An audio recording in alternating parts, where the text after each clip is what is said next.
Hello, hello, hello, everyone. Thank you so much for tuning in for another interview with King Solomon Entertainment Media Group, where we are committed to bringing you wonderful, wonderful content and positive perspective and, this diverse perspective on current events and all the trending topics. Today on King Solomon News, we have a wonderful, wonderful special guest, friend to the show, who's on again today. But before we bring our guests on, we want to thank our partners and our sponsors for helping us do what we do. Without them, we couldn't do what we do. We want to thank Heart to Heart for You.org for her wonderful partnership.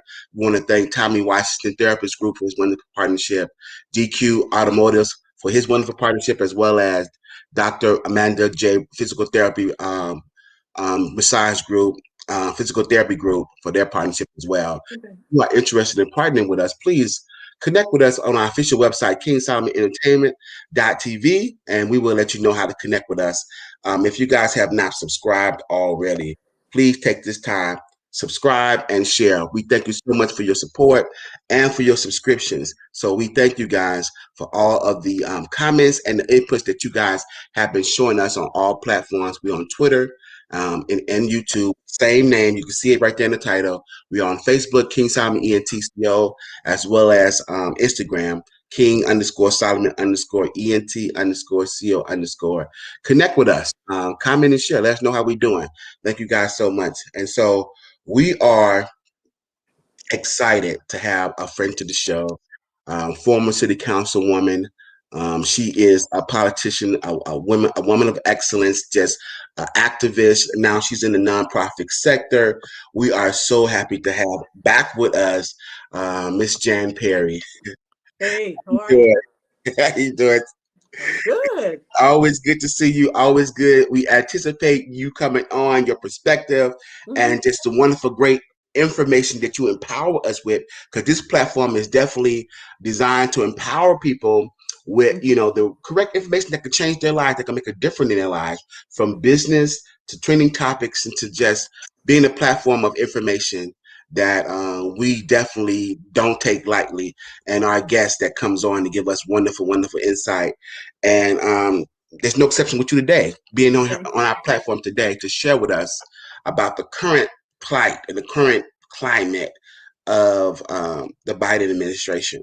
Well, And so, no, I know you and I talked about this a little bit in advance of today's show. And, I run a nonprofit. It's called the Infrastructure Funding Alliance, and we do infrastructure development. So the package that the president introduced, was it last week, on restoring the infrastructure across the country as a way to not only rebuild our country, but to stimulate the economy and to create new jobs and to put people back to work in a way that hasn't been seen since, I think the newspapers reported it since Franklin Delano Roosevelt. It was music to our ears because this is what we do, is to rebuild communities. And so I'm looking forward to the rollout and, to see projects go up, including many of the projects that I'm working on to help people get back to work. Except I think what's different this time around is we are much more mindful about making sure that people in our communities get the opportunity to not only to be trained for these jobs, to be able to obtain these jobs, and that they have benefits associated with it. So, we have a much more holistic approach to the restoration of a community and the reclaiming of people's lives after an economic downturn, so we can create that path towards long-term sustainability. No, I agree. And even that you saying that, it triggered thought about how even this time, in regards to the stimulant package distribution, was for the first time in history different in its allocation. Before, when it happened, either under the Obama administration and before Obama, the trickling down effect, as they say, does not work. It was a joke. It was just a total fluke. But now Congress have done this to where it can reach everyone or most people, or definitely a wider range, just that of the big businesses. And so you can see that this have definitely made a difference in a lot of people and sustain them as well. So hopefully, when they come with the same for the infrastructure approach and development, they use the same type of innovative and nuanced ideas that's going to um, become like an egalitarian, so to speak, that Mm-hmm. include people who wasn't included before, and Right. it definitely has a more sustainability long-term effect that will keep them inclusive, because prior comparison inclusive is a program, then it Mm-hmm. goes away, but Yeah. something that's going to make it stick to where it help people for long term. Right. So it doesn't change with whoever's in office, but that, Yeah. the people who are the participants and the beneficiaries know that there's a certain foundation upon which they'll be able to build coming out of the federal government, and that it goes down to the states. And hopefully, the states implement these programs in a way that is equitable and just and fair and with a sense of urgency. I think the pandemic has revealed that sense of urgency, that maybe people didn't fully comprehend. I don't know why, but maybe Hmm. they didn't. But if they didn't before, they sure as hell do now. Yes, absolutely, absolutely. Because nobody had any idea it would be this long or it would pan out the way it have. Right. But when controversy and these type of things happen, things that we learn about come alive, because before Right. you just read about them and you never see them into practice. But now we've seen the politic thing that we read about and we study, we know of, but never seen it in actions come unprecedented. But now Mm-hmm. we've seen all these things in operation, even with the way that former President Donald Trump is maneuvering with all of his bells and whistles that he's come out the pocket with, that we said, can you do that? Oh yeah, you can do that. It's like you have to pull out the books yourself and dust them off, because like, where are you coming up with all this stuff as far as Yeah.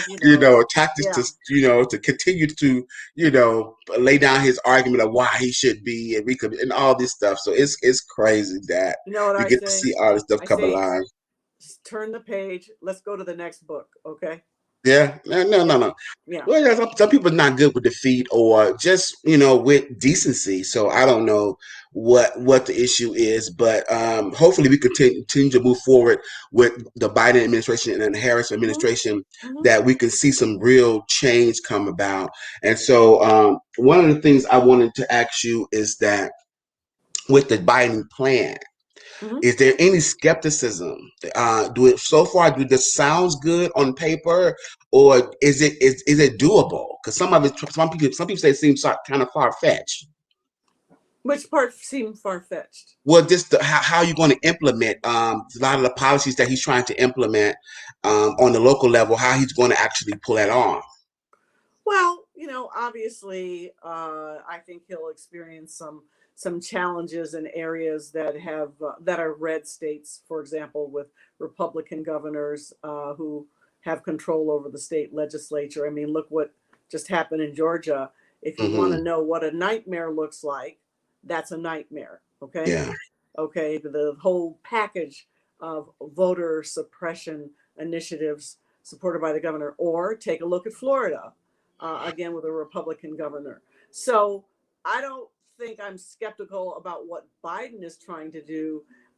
If I have any concerns, it's once it starts hitting those states where they're going to have opposition to him, where that there are candidates from the opposing party who are queuing up to run for president against him, and want to make a stand in the media. Uh, Statistics regarding COVID be damned. Mm. Those are the situations and the people that you got to keep an eye on. No, absolutely. And even what was devastating during the presidential election, what happened in Detroit, Mm-hmm. that was terrible. That was really, really sad. But yeah, but you see these type of insurrections coming up all over, Mm-hmm. and it's obvious and blatant. And I'm like, but they claim they have a cause of validity of why they're there, but it'd be far fetched. It'd be definitely a reach. But nevertheless, they dig these things up, saying this is Mm-hmm. why we're here. We have the right to exercise this, and it's really just blatant, just disregard for other human Yeah. decency and respect, because it was an election going on. Any disdain, you still have to wait to after all the votes come in if you're claiming voters fraud, or a lot of people were not existing. It's still something you have to petition Hmm. after, not in the midst of a national election. I mean, Yeah, that's well, you know what? If somebody's out, if a group of people are out to destabilize the government for a whole nother agenda, they're not going to play by the rules. And yeah, anybody who has any expectation that they would is being naive, or is in yeah, denial, or is in as much denial as they are. yeah.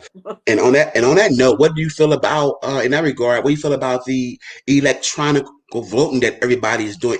Because the mail-in was something definitely new this time around, and now everybody is voting electronically. So when in regards to, I think about what happened in Florida with the irregularities of the equipment. What do you feel about now with the electronic voting, mail-in, all the irregularities that could possibly happen now? I I love mail-in ballots. I Yes, absolutely love it. yes, it was It's genius.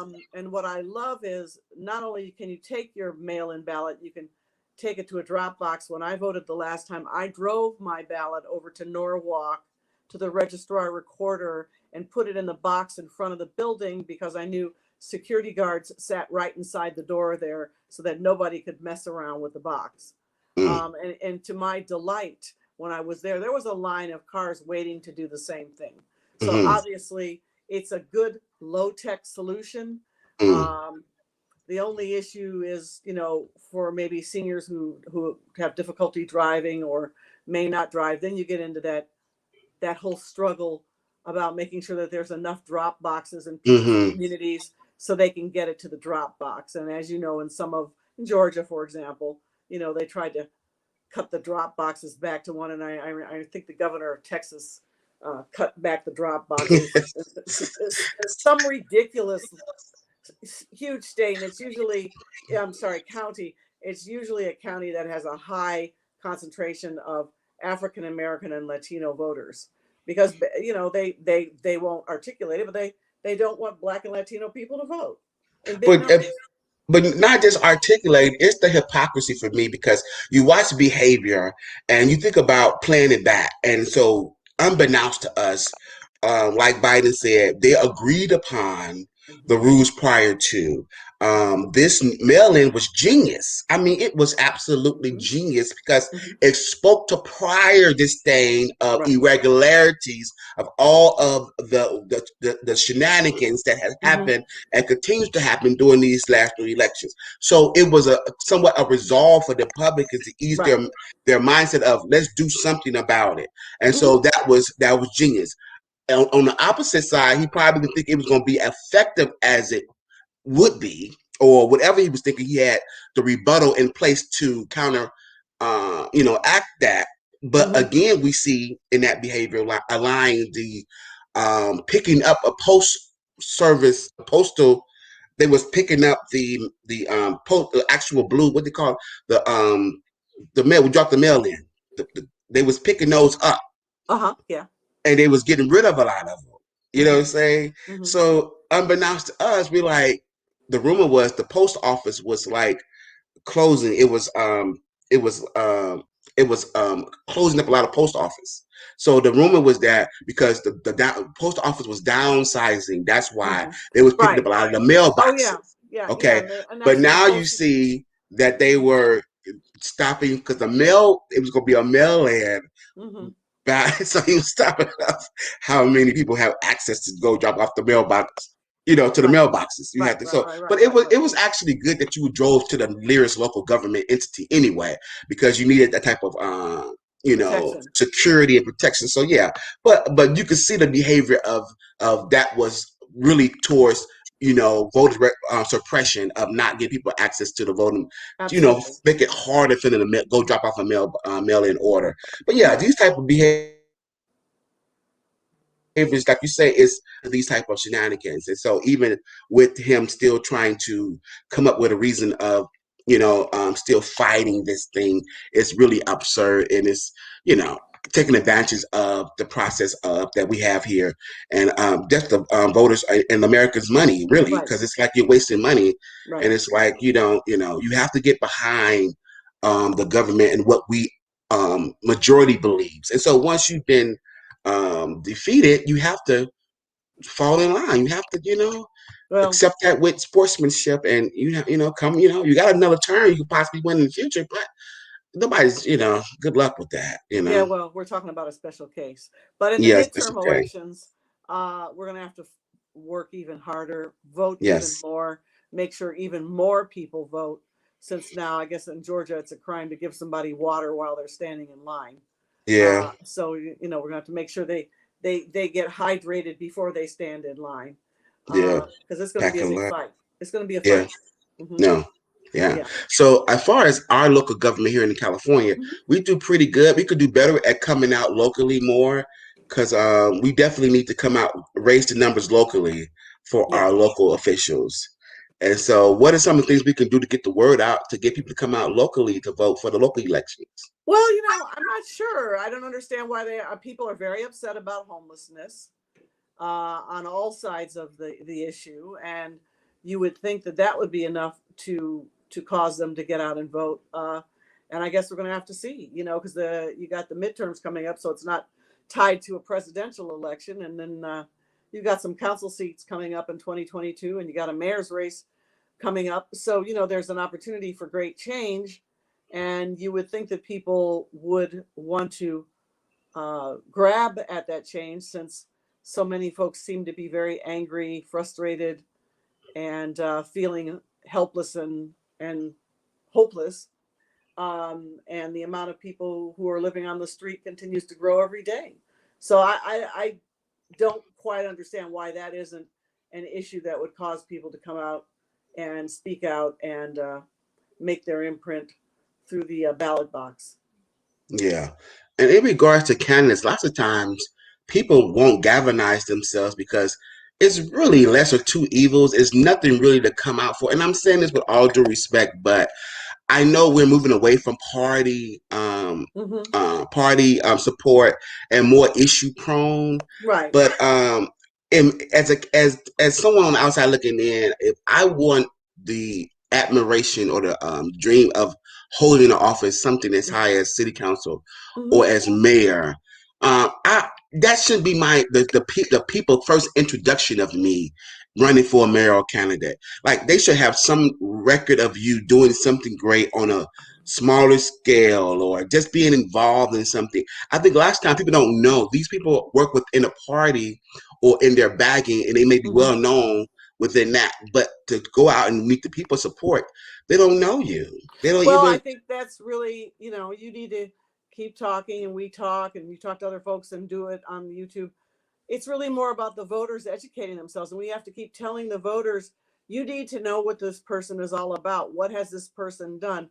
You also need to, this is what term limits has wrought. People always had the right to elect whomever they wanted to, but they didn't get out there and exercise that right. And it opened the door for people who had lots of money to fund campaigns, to establish term limits at the local level. And they felt that it would create opportunity for new people to get elected. And what it's done is it's basically created a recycling of people who are already in office, because voters tend to behave like, oh yeah, I know that person's name. It's like, well, you ask them, well, did that person do a good job? Well, I don't really know, but I guess I'll just go vote for him because I got the slate here.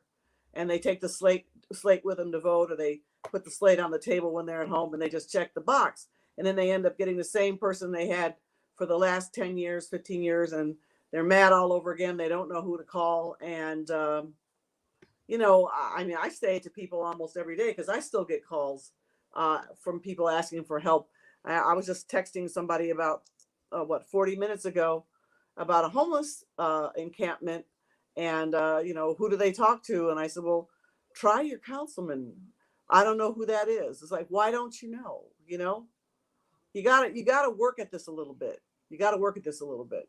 And I know it sounds harsh, but this is what term limits has brought upon us. So, we have to work harder. Yeah. Term limits didn't make things easier, and term limits didn't make things better either. No, but definitely for people who are not incumbents, you definitely have to get out there, let people know what you are about, and Mm-hmm. they know you because they really waiting to replace these people that are in office that have not done anything. Mm-hmm. They're just supporting their party and their backing, Mm-hmm. and people want people in there to represent them. But when you don't know somebody, it's like, who is this person? Yeah. It's they always up against some. It's almost like it's rigged because they're up against somebody is not going to have a chance against them because we don't even know who this person is. Not that we don't Mm-hmm. want you out, but who is this person? Mm-hmm. Some it's crazy. Mm-hmm. But I just don't understand. To me, it seems like it's like it's rigged because if I know I'm a career politician, I want a big office. That shouldn't be our first time being introduced to you. You should Right. have That's true. That's should true. have a resume, Mm-hmm. Mm-hmm. and we could track record, but Mm-hmm. that's my issue. But Right. could you elaborate a little bit on the homelessness bid? They're supposed to be doing something in regards to homelessness all over California. Do you know anything about that?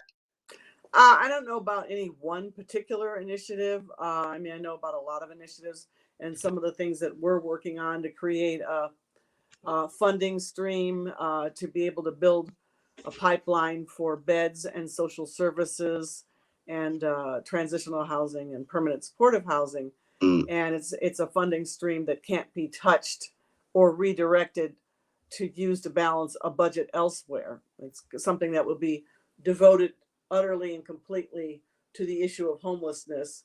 mm, And we're going to propose it in a demonstration project, possibly citywide and countywide if they're mm. receptive. But we need to start somewhere, and we don't want to wait forever. And we've been waiting for quite a while now. And Yeah. personally, as the executive director of the Infrastructure Funding Alliance, I feel a great heavy burden to move quickly and step through whatever door I can step through to get this started as quickly as possible. And will there be some type of health service implemented in the new homeless infrastructure? Because as opposed to what Reagan did in the 80s, kind of Mm-hmm. there's a mixture of homelessness, mental challenges, and those who've been on the street now is mental challenge. They don't start off that way, but they end up that way. So Yeah. now it grows from the ones who was thrown on the street to the ones that ended up that way from being on the street. Mm-hmm. And so now they need other services besides just homeless. A lot of them are mentally challenged, and it's unfortunate, but yeah, I I don't. mean, if you had to It's live really on the street for any sustained period of time and you're sucking down the fumes from cars, you have no hygiene facilities, nowhere to go to the bathroom that is, you wouldn't, it's not even good enough for your dog, and you don't have a bed. There is no, I'm one of those people who does not believe in leaving people on the street. I don't yeah, see any advantage to and it the malnutrition too. The food, it's or poor nutrition. Yeah, nutrition, poor horrible. nutrition. Yeah, poor Uh, nutrition. Yeah. yeah, the longer you leave someone out in the street, the harder it would be to recover. I think from a policy standpoint, when you leave people out in the street, you're permanently compromising the quality of their health and possibly shortening their lifespan. No, yeah. Again, that's what I'm firming. What I believe is that's the point because for them to do that in the '80s, and now you see all the backlash from that, and then to see someone when they're out there and they speaking to you one time, next time they're speaking to the clouds. Yeah, You see it happen before your eyes. It's devastating, and right. it's I don't know, but they've been talking about this new initiative about doing something about the homeless problem, and I know the police in certain areas, I'm gonna say certain areas, are more aggressive than them not being in that area, and they're pushing them across the adjacent line. We like to use that term in regards to real estate out here in California, Mm-hmm. adjacent, and so that's technically LA over there. So Mm-hmm. push them over. Yeah, it's the truth. It's funny, but that's how we do. $1 million difference, all right? So Mm-hmm. they push them across the line, and it's like they're creating a zone for them to stay and some are more aggressive than others. But everywhere you go, you see the impact of homelessness everywhere you go, Oh, yeah, and it's absolutely. just really, really horrible. Like I was in LA because I come from the IE, and I couldn't even walk up the sidewalk on some of the streets. They have literally took over the sidewalk, which was not before. And I know I leave for a minute, come back. There's always this culture shock coming back down to LA from being in IE, but I didn't see that before. So it was Hmm. devastating for me to have to walk in the street until I Yeah. get to the next block. So I'm like, wow, Well, wow. if you can imagine how much harder that is for somebody who's in a wheelchair Yeah, yeah. and they need to go down the sidewalk, it's next to impossible, and it's not safe It's not because safe. when an encampment is so big that it goes not just on the sidewalk but off the sidewalk into the street. To the street. I was driving down Main Street, downtown LA, late at night, and the bike lane was empty, the sidewalk was full, and then the encampment was in the middle of the street. Tents were in the street, in the lane where you would normally park cars. And it was dark. One of the street lights were out, and so I was pretty freaked out, scared. I was afraid I was going to hit someone because it was so dark, and the tents were in the street. No, no, it's yeah, it's really really bad, and I don't know. At this point, I'm just waiting to see what they do. If they can do anything, and just hopefully be effective with it. But it's Yeah, definitely an issue, and I just can't wait till they start to do something about yeah, yeah. No, I it. Yeah, agree. Yeah, yeah, well, stay tuned. I'll let you know when I roll my piece out. yeah, and definitely connect with Miss Jan Perry. Please give them your social media handles and let them know how they can get in touch with you. So I'm on Instagram at Jancy Perry, and I love, I can always connect there. And then I'm also on Twitter. And those are the two. I don't communicate on Facebook too much because there's too much hacking going on there. So A lot of hacking going on yeah, there. it's crazy. So don't hit me up on Messenger, okay? Because I won't answer you. So yeah, just use Instagram and Twitter. Okay. Yeah, so definitely reach out to Jan Perry. Thank you so much. And you definitely gonna be back on. We're gonna finish our corruption and government series. Yeah, So no problem. definitely stay tuned to that. Thank you so much. I appreciate you. Good to Um, talk to you. yes, and see you till next time. Thank you so much. Okay, Have a you great rest take of your care. day. All right, Bye. there. Thank you so much. So thank you guys so much for tuning in. This is King Solomon Entertainment Media Group. We just got to talking to former Councilman Jan Perry. Definitely connect with her. If you have not subscribed already, please subscribe, share on all social media platforms, Twitter, YouTube, Instagram, Facebook, LinkedIn. That's on the screen. If you want to support us directly, that's our cash out. We appreciate you so much, guys. And until next time, King Solomon Entertainment. This is King Solomon News, KS News, on the King Solomon Entertainment Media Group platform. Thank you so much, Jan Perry. Thank you for everybody for listening, for tuning in. Please subscribe, and share. Until next time.